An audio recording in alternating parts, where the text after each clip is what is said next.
HighBridge, a division of Recorded Books, presents Introduction to Politics, 4th edition, by Robert Garner, Peter Ferdinand, and Stephanie Lawson. Read by Corrie James. Publisher's Note. This audiobook refers to figures, photos and tables included in the print and e-book editions of the book. 1. Introduction. The Nature of Politics and Political Analysis, by Robert Garner. Listener's Guide. This chapter will begin by seeking to define the nature of politics and the political before asking whether politics is an inevitable feature of all human societies. Some time is spent examining the boundary problems inherent in an analysis of the nature of the political. Two are particularly notable. Should politics be defined narrowly in the context of the state, or should it be broadly defined to encompass other social institutions? Second, is politics equivalent to consensus and cooperation, so that politics does not exist in the event of conflict and war? The chapter then goes on to distinguish between different forms of political analysis, the empirical, the normative, and the semantic, and outlines different approaches to the study of politics. Finally, it is asked whether politics can ever be a science to rival subjects in the natural sciences. What is politics? Politics is a many-sided activity which is impervious to one simple definition. A crucial question to ask is, what are the boundaries of the political? Should we draw them narrowly at the risk of rejecting much of what might fairly be described as politics, or should we draw them widely at the risk of diluting the term to the point of meaninglessness?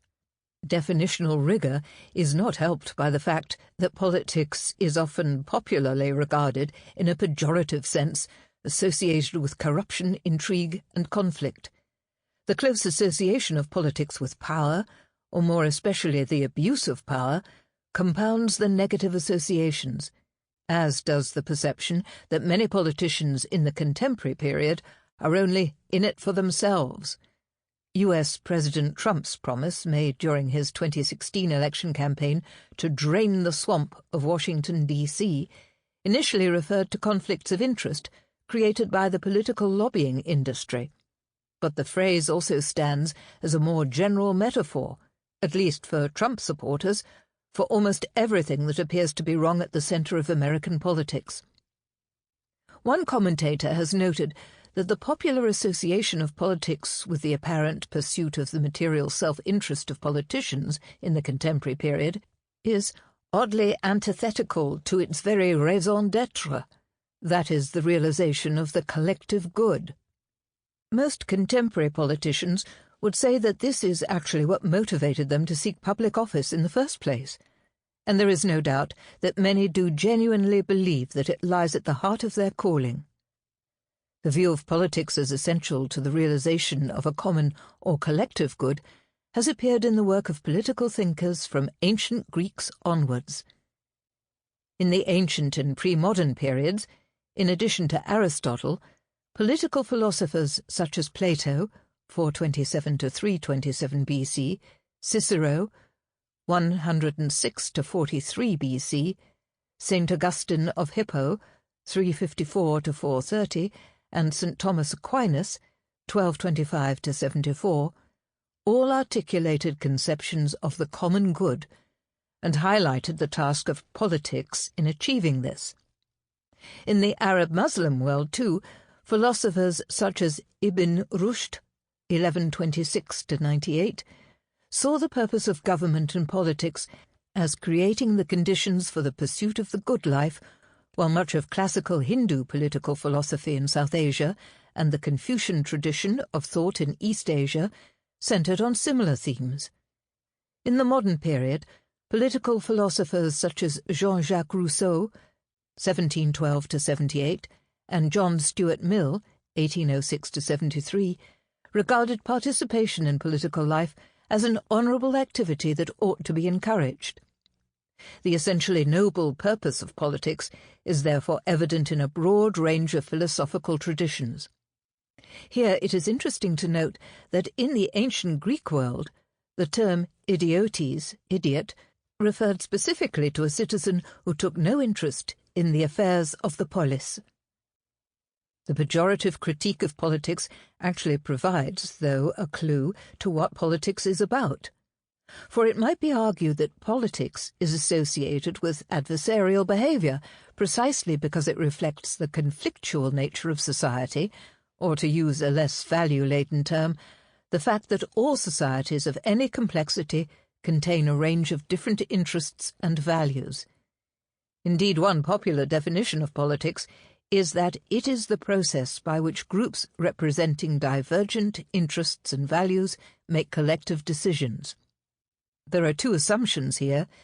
The first is that all societies of any complexity must contain diversity, that humans will always have different interests and values, and therefore there will always be a need for a mechanism whereby these different interests and values are reconciled. The second assumption is that scarcity is also an inevitable characteristic of all societies. Since there is not enough to go around of the goods that people want, there needs to be some mechanism whereby these goods can be distributed. Politics would seem then, in the words of the American political scientist Harold Lasswell, 1936, to be about who gets what, when, how. Clearly of great importance here is the way in which economic goods are distributed, as these are crucially important in determining the nature of society and the well-being of those who live within it. As we shall see in Chapter 5, competing theories of distributive justice focus on a particular ordering of economic goods. However, there are other goods that humans value. Status, for instance, is seen to be particularly important. For most people, for example, the granting of an honour, whether by the state or an organisation within civil society, is regarded as valuable, even though no monetary reward is attached to it. The study of politics prior to the 19th century was almost exclusively concerned with the study of values. That is, politics was equated with philosophy. Political philosophers asked, what is the good life? What, in other words, is the best kind of society for us to live in? Many different answers to this question have been provided, but as Stoker points out, a central divide for much of the last 2 centuries has been between those who prefer liberty over equality and those who prefer equality over liberty. This, of course, raises the question of the balance between the two. In the present period, there is evidence of a widening gap between rich and poor in many countries. Of equal importance in the 21st century is the conflict between liberty and the value of security, a theme which has become increasingly prominent in the wake of 9/11 and the heightened sense of threat from terror attacks. Is politics inevitable? If we define politics in terms of differences, conflicts and scarcity, then it might be, and has by many been suggested, that politics is an inevitable feature of all societies. Not all agree with this. For some, such a claim seriously underestimates the possibility of greater social cohesion based around agreement on core values. Marxists, in particular, suggest that since differences of interests in society centre on the existence of competing social classes, the creation of a classless society offers the prospect of a society based on consensus and cooperation, one in which politics and the state are not necessary. Politics for Marx, then, is seen in negative terms. It is about class conflict. Political power, as Marx and Engels famously insisted in the Communist Manifesto, is merely the organised power of one class for oppressing another. It logically follows from this that, once that conflict is ended through the overflow of capitalism, there are no competing classes and therefore, by definition, no politics. For others, this Marxist vision is unrealistic, ideal fancy in Berlin's words, since it fails to take into account human nature's tendency towards difference, striving and competition. Other, more recent versions of the end of politics are associated with the end of ideology and end of history theses proposed by Daniel Bell and Francis Fukuyama, respectively. An argument common to both is that in the post-1945 period, liberal democratic values gradually assumed a position of dominance across the world. This appeared to be confirmed by the collapse of communism as a viable economic and political system in 1989. However, whilst it is true that the Cold War is now a thing of the past, that communism in Russia and Eastern Europe has been dismantled, and that growing affluence in the West has made it more difficult for left-of-centre parties to garner political support, it simply does not follow that we have reached the end of ideology, let alone history. A cursory glance at world affairs seems to put this end of ideology thesis to the sword. As this book will reveal, in the world there are a number of alternatives to the liberal democratic model. Some of these alternatives have similarities with Western liberal democracy, but also significant differences. The post-communist regimes of Eastern Europe, for instance, operate very differently because of their limited experience of democratic norms. Many East Asian regimes, such as China, Malaysia, Singapore, and so on, have put a greater focus on economic development, sometimes at the expense of civil liberty and democratic procedures. The difficulty of establishing liberal democratic principles in Iraq is also indicative of the limited application of the end-of-history approach. Finally, other alternatives are obviously completely different from the Western liberal democratic model. This applies to military regimes, often found in Africa, and Islamic regimes, particularly of the fundamentalist variety as in Iran, that puts religious norms before liberty and democracy. The fact that some authoritarian regimes, such as China, have experienced rapid economic growth belies the claim that there is a causal relationship between prosperity and the existence of liberal democratic values and institutions. Many fundamental conflicts remain in the world that require political resolution. Some are based on territory, others are based on political values, the most insoluble containing elements of both. Here the uncompromising ideology of nationalism is all too apparent. The Israel-Palestine conflict, in which competing nationalisms make apparently irreconcilable claims, is one such case. And there have been cases in Western Europe where resort to violence has only recently been eliminated, as in Northern Ireland and the Basque country of Spain. Widely divergent views over such issues as immigration and multiculturalism have also generated much conflict, as has the emergence of identity politics. As Gamble points out, the notion that there are no longer any great ideological issues in the world becomes bizarre in relation to the vast populations in Africa, in Asia, in Latin America, and in the former territories of the Soviet Union, who live under regimes that do not subscribe to all or some liberal democratic principles. There is another sense in which politics is said to be superfluous, identified and challenged by Gamble. Gamble seeks to challenge what he sees as the pessimistic acceptance in the modern world that humans can no longer influence their destiny. According to this position, the forces of bureaucracy, technology and the global market have led to the disenchantment of the world, in which the ability to change that world has been lost and lost irrevocably. So-called globalization, in particular, signals the end of national autonomy. It no longer matters what allegedly sovereign governments do because we are controlled by global economic forces that no one can alter. As a result, the space for politics is shrinking, and with it the possibility to imagine or to realize any serious alternative to our present condition. This, it seems, is our fate. Such pessimism is, in part at least, a cause of the alleged crisis of politics seen in declining political participation and the emergence of an anti-politics discourse in Western democracies. The term Anti-politics is now used variously to describe a distrust of career politicians, a rejection of partisan politics as embodied in dominant party systems, a disengagement with mainstream politics or politics as usual, and a turn to populism. Anti-politics has recently been identified with the 2016 Brexit vote in the UK, the campaign for which was spearheaded by the previously marginal UK Independence Party, UKIP, and in the 2016 US presidential election, in which Donald Trump gained support from many who saw him not as a politician.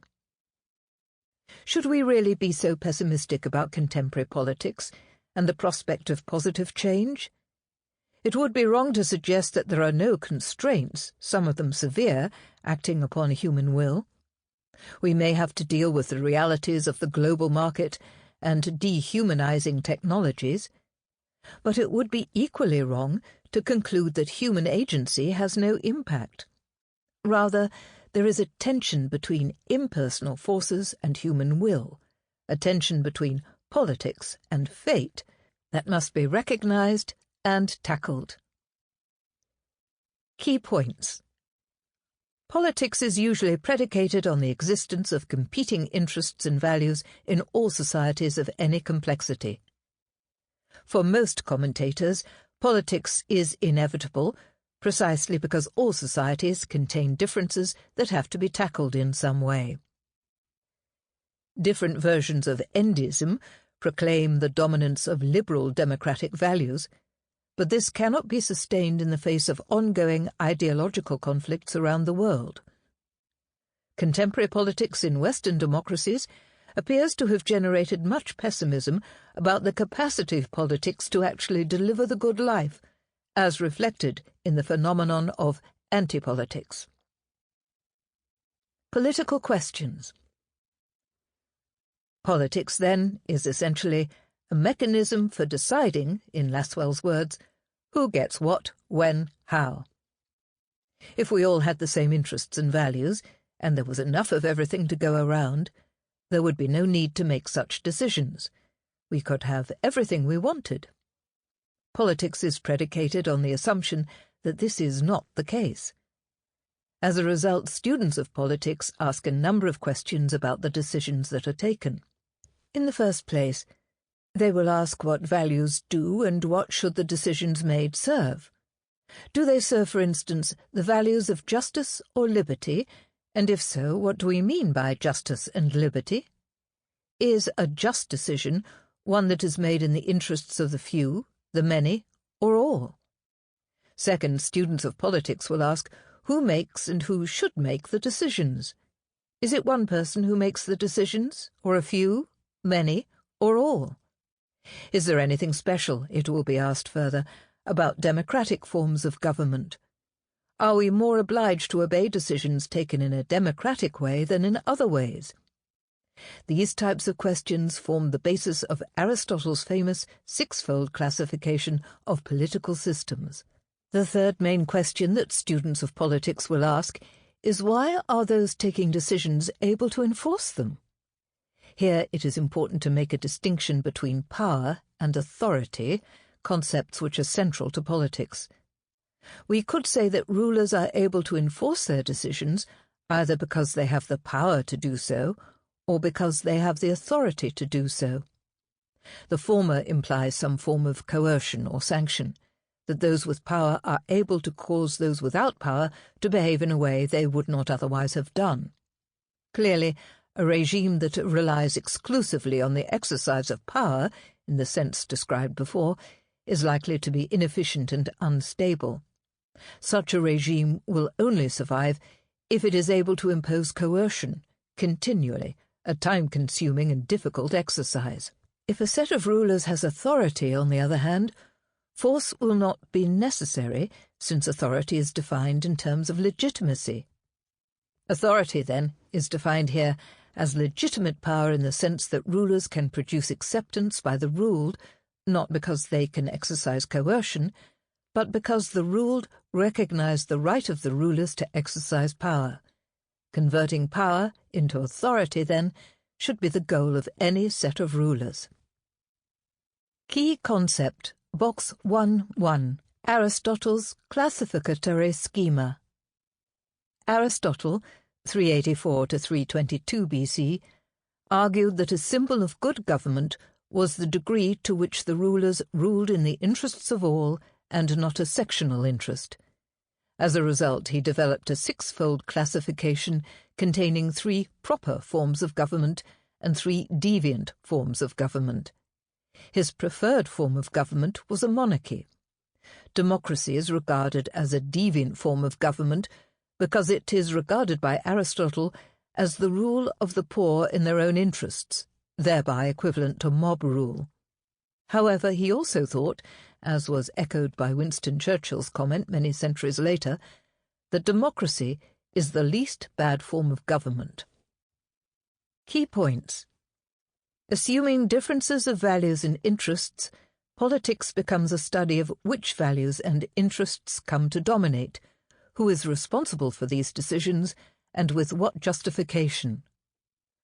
Politics involves the exercise of power, but issues of authority and legitimacy moderate the manner in which it is exercised.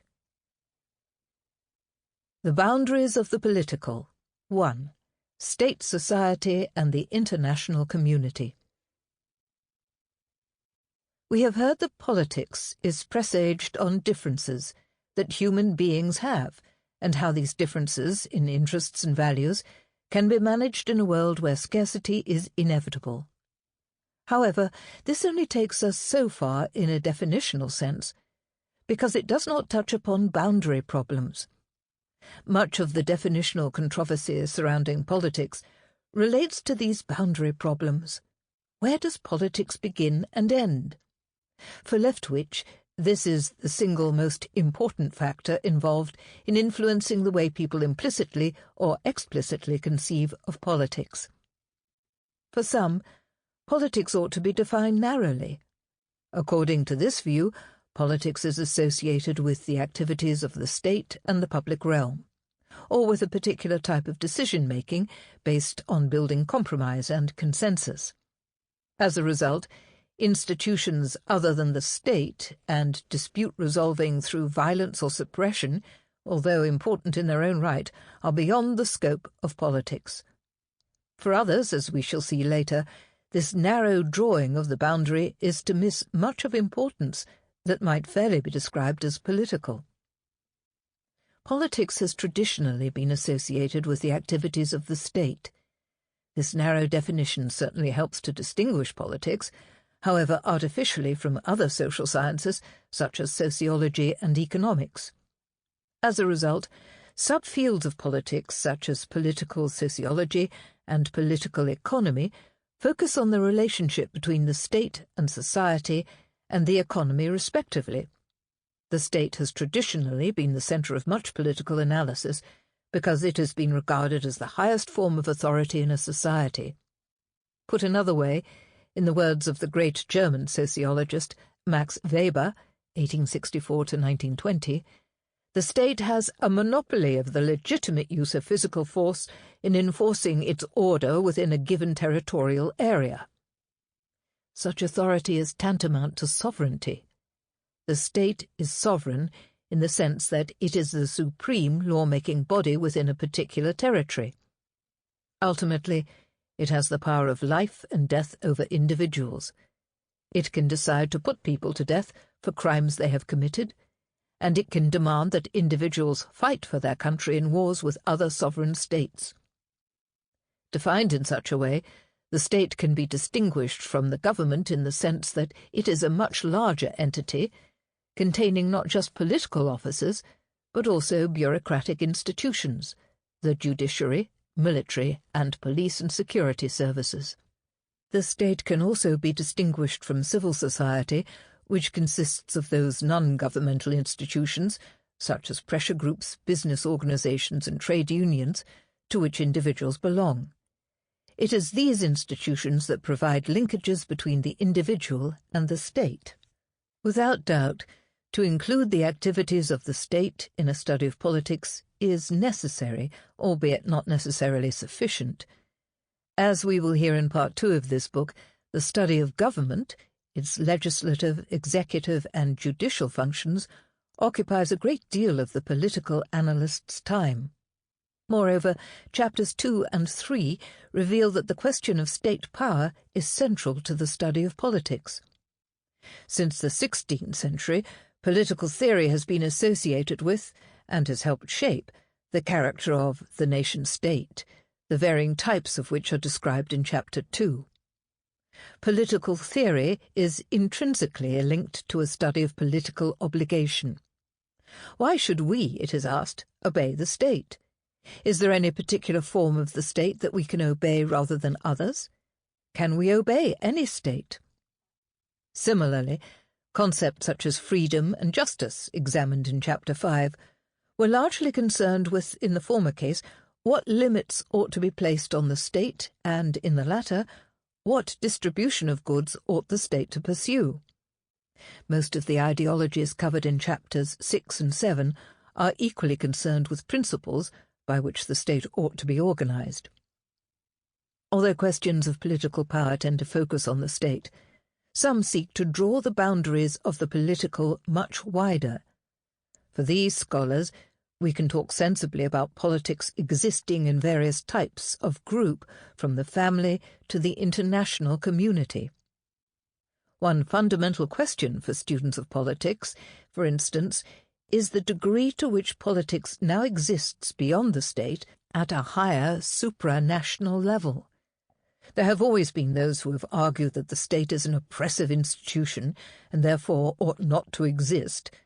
Arguably, too, now the focus of politics has begun to shift because, in a practical sense, we are living in a world which is becoming increasingly interdependent, where the forces of so-called globalization are placing increasing constraints on what individual so-called sovereign states can do on their own. It is certainly the case that the academic study of international relations has grown enormously in the past few years. The fact that a third of this book is devoted to the relationship between states, rather than politics within the state, or with comparisons between states, is a reflection of the growing importance of this field. That said, it should also be recognized that the traditional so-called realist approach to international relations still has the state as the key actor. In this model, the difficulty of securing agreement between states can act as a significant handicap on the successful resolution of supranational problems. The forces of globalization, discussed in various places in this book, question not only the sovereign state, but also political theory itself, which grew up to theorize it.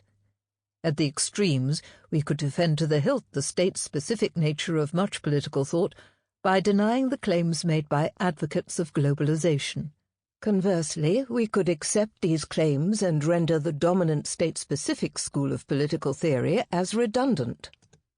What is certain is that political theorists will increasingly have to grapple with the impact of globalization. Indeed, this is already beginning to happen. The case for cosmopolitan theories of democracy and justice, for instance, is considered in Chapters 4 and 5 respectively. Moreover, these ideologies, such as environmentalism and multiculturalism, which are predicated on the reality of increasing interconnectedness of the peoples and nations of the world, form part of the subject matter of Chapter 7. Another dent in the argument of those who draw the boundaries of the political in a narrow sense comes from those who argue that politics exists in the institutions of society below the state. Hay, for instance, makes this abundantly clear when he insists that the political should be defined in such a way as to encompass the entire sphere of the social. Leftwich substantially agrees, arguing that politics is at the heart of all collective social activity, formal and informal, public and private, in all human groups, institutions and societies. The term governance, often preferred now to government, reflects this by drawing the boundaries of the governmental process much wider to include not just the traditional institutions of government, but also the other inputs into decisions affecting society, such as the workings of the market and the role of interest groups. Indeed, this concurs with everyday discourse where it is common to hear about. Sample complete. Ready to continue?